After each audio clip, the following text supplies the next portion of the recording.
వ్యాసం వ్యాసకరం వందే మునిం నారాయణం స్వయం.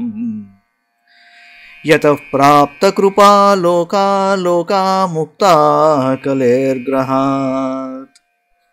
యస్య తుండాచ్యుతశ్చ్యుతో రాజతేయం రసాత్మకః. తమచ్యుతకథా కుంజే సుకూజంతం శుకం భజే. శ్రీధరం శ్రీధరం వందే శ్రీధరైకపరాయణం. శ్రీధరం శ్రీధరం వందే శ్రీధరైకపరాయణం.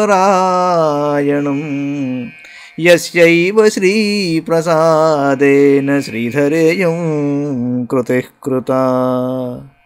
రాధా భక్తిర్హరిర్జ్ఞానం తాభ్యాం యా చ సమన్వితా. తాం శ్రీ భాగవతీం గాథాం తాం శ్రీ భాగవతీం గాథాం వందే యుగళరూపిణీ. నీ పద్యావళులాలకించు చెవులు నిన్నాడు వాక్యంబులు. నీ పద్యావళులాలకించు చెవులు నిన్నాడు వాక్యంబులు. నీ పేరంబనిసేయు హస్తయుగముల్ నీ మూర్తిపై జూపులు. నీ పాదంబుల పొంత మ్రొక్కు శిరముల్ నీ సేవపై జిత్తముల్. నీపై బుద్ధులు మాకు నిమ్ముగరుణం. నీపై బుద్ధులు మాకు నిమ్ముగరుణం. నీరేజ పత్రేక్షణ నీరేజ పత్రేక్షణ.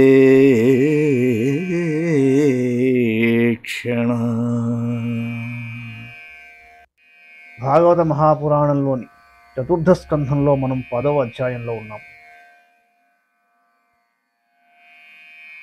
ఉత్తముడు వేటాడుటకు వెళ్ళి యుద్ధ చెందుతాడు. ధ్రువుడు యక్షులతో యుద్ధం చేశాడు. మైత్రేయ ఉవాచ. ప్రజాపతేర్దుహితరం శిశుమారస్య వై ధ్రువః. ఉపయేమే భ్రమిం నామ తత్సుతౌ కల్పవత్సరౌ. ఇలాయామపి భార్యాయాం వాయోః పుత్ర్యాం మహాబలః. పుత్రముత్కలనామానం యోషిద్రత్నమజీజనత్. ఉత్తమస్త్వకృతోద్వాహో మృగయాయాం బలీయసా. అతః పుణ్యజనేనాద్రౌ తన్మాతాస్య గతిం గతా. ధ్రువో భ్రాతృవధం శ్రుత్వా కోపామర్షశుచార్పితః. జైత్రం స్యంజనమాస్థాయ గతః పుణ్యజనాలయం. గత్వోదీచీం దిశం రాజా రుద్రానుచరసేవితాం. దదర్శ హిమవద్రోణ్యాం పురీం గుహ్యకసంకులాం. దధ్మౌ శంఖం బృహద్బాహుఖం దిశశ్చానునాదయన్. ఏనోద్విగ్నదృశ్చతురుపదేవ్యోత్ర సంభృశం. మైత్రేయుడన్నాడు, ఓ విదురా, ధ్రువుడు శిశుమారుడను ప్రజాపతి యొక్క కూతురు భ్రమిని పెళ్లి చేసుకున్నాడు. ఆ దంపతులకు కల్పుడు వత్సరుడు అని 2 పుత్రులు కలిగారు. మిగుల బలశాలి అయిన ధ్రువుడు వాయువు యొక్క పుత్రిక అయిన ఇలా అనే ఆమెను పెళ్లి చేసుకున్నాడు. అతని వలన ఇలయందు ఉత్కలుడు అను కుమారుడును ఒక కన్యారత్నము జన్మించారు. ఉత్తముడు వివాహం చేసుకోకముందే వేటకై హిమాలయ పర్వతానికి వెళ్ళాడు. అక్కడ బలశాలి అయిన ఒక యక్షుని చేతిలో అతడు మృతుడయ్యాడు. అతని తల్లియగు సురుచి కూడా మరణించింది. ఆవిడ తమ్ముడు వధింపబడిన విషయాన్ని తెలిసినంతనే ధ్రువుడు మిగుల క్రుద్ధుడయ్యి ఉద్వేగము శోకము అతనిలో ముప్పిరుగునెను. జయమును చేకూర్చిన ఒక శ్రేష్టమైన రథంపై ఎక్కి అతడు యక్షుల రాజధాని అయిన అలకాపురి మీదికి దండెత్తాడు. ఆ ధ్రువ మహారాజు ఉత్తర దిశగా వెళ్లి హిమవత్పర్వతము యొక్క లోయయందు గల అలకాపురిని చూశాట పైనుంచి. ఆ నగరము శివుని సేవకులతో యక్షగణములతో నిండి ఉంది. మిగుల భుజబల సంపన్నుడైన ధ్రువుడు అచ్చడికి చేరిన తరువాత యుద్ధ మర్యాదను అనుసరించి శంఖం పూరించాడు. శంఖారావము దశదిశల యందు ప్రతిధ్వనించింది. మహాధ్వని చెవి సోకినంతనే యక్షవనితలు మిగుల భయముతో బిత్తర చూపులు చూడసాగారు. మిగుల బలశాలు లేని యక్షయోధులు ఆ భీకర శంఖధ్వనిని సహింపలేకపోయారు. వెంటనే వారు వివిధములకు శస్త్రాస్త్రములను చేబూని నగరము వెలుపలికి వచ్చి ధ్రువుని ఎదుర్కొన్నారు.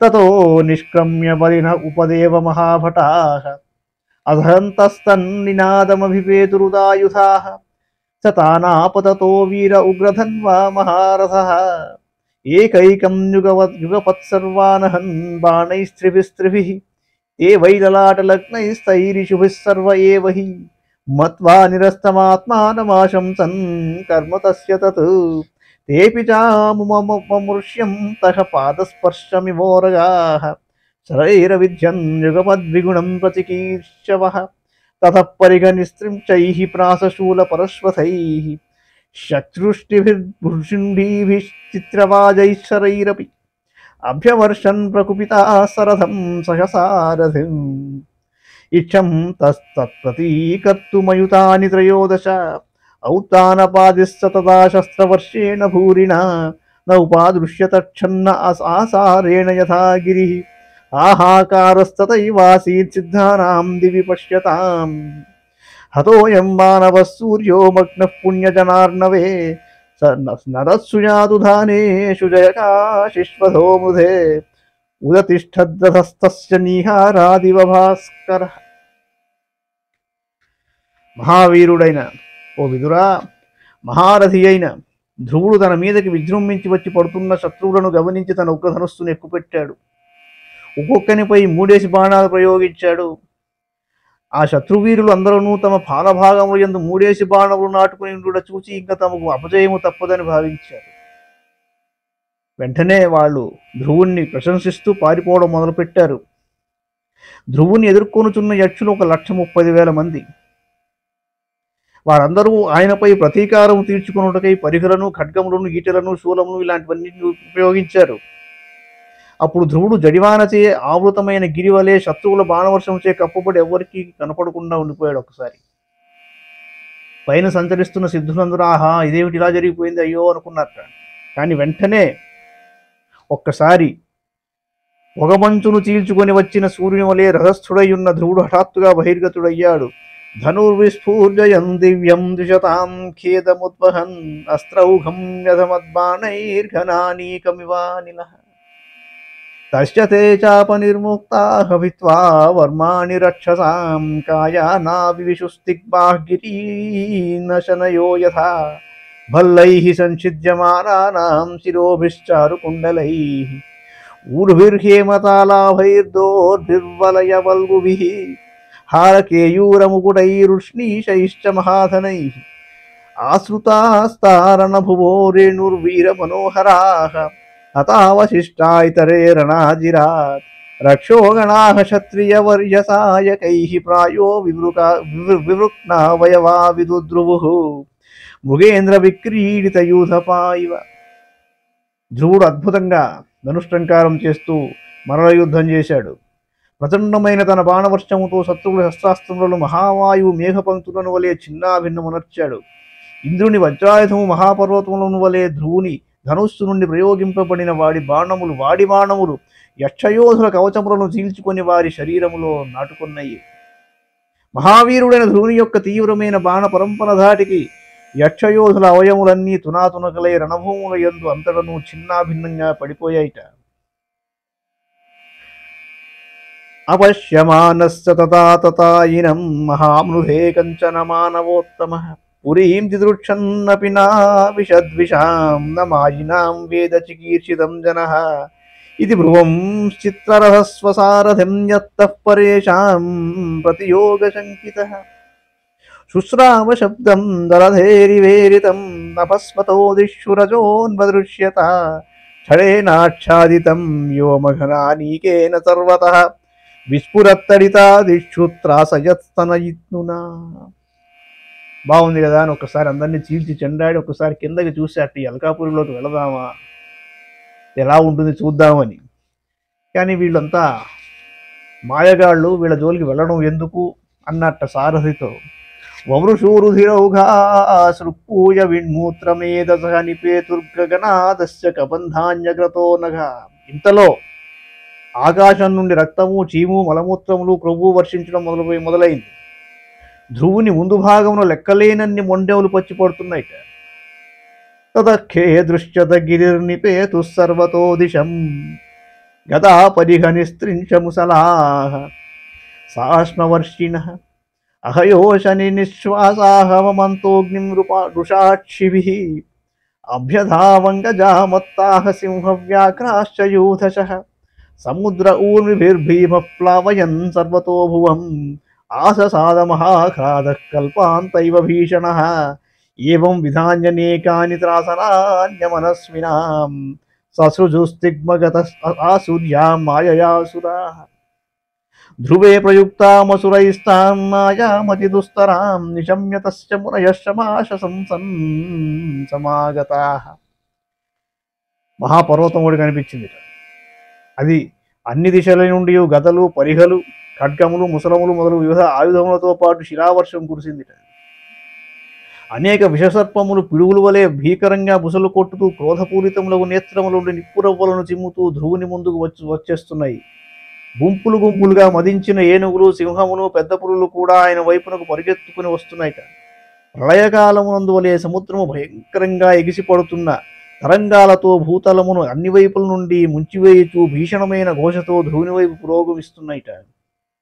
క్రూర స్వభావము గల అసురులు తమ ఆసురీ మాయ చేత ఈ విధంగా పెక్కురీతుల ఉత్పాతాలని సృష్టించారు. వాటిని చూసి వారు భయంతో వణికిపోతున్నారు. అసురులు ధ్రువునిపై ప్రయోగించిన దుస్తరమైన మాయను గూర్చి విని కొందరు మునీశ్వరులు అక్కడికి వచ్చి ఆయనకు శుభాశీస్సులు పలికారుట. మునయ ఊచుః ఔత్తానపాదే భగవాన్స్తవ శార్గధన్వా ఔత్తానపాదే భగవాన్స్తవ శార్గధన్వా దేవక్షిణోత్వవనతార్తిహరో విపక్షాన్ యన్నామధేయమవిధాయ నిశమ్య చాద్ధా లోకోజ్ఞసా తరతి దుస్తరమంగ మృత్యుం. చక్కని మాట అన్నారు. ఓ రాకుమారా, ఓ ధ్రువ, షడ్గుణైశ్వర్య సంపన్నుడైన శ్రీమన్నారాయణుడు శరణాగతుల ఆర్తిని హరించువాడు. శార్గధనుర్ధారి అయిన ప్రభువుని శత్రువులను రూపుమాపును. మానవులు ఆ సర్వేశ్వరుని పవిత్రనామమును కీర్తించినను విన్నను దుస్తరమైన మృత్యుముఖము నుండి అనాయాసంగా బయటపడగలరు. భగవన్నామ మహిమ ఇట్టిది అని ఆయన గుర్తు చేశారు. ఇది శ్రీమద్భాగవతే మహాపురాణే పారమహంస్యాం సంహితాయాం చతుర్థస్కంధే దశమోధ్యాయః. మంగళం భగవాన్ విష్ణుః మంగళం గరుడధ్వజః మంగళం పుండరీకాక్షో మంగళాయతనో హరిః. సర్వం శ్రీకృష్ణార్పణమస్తు.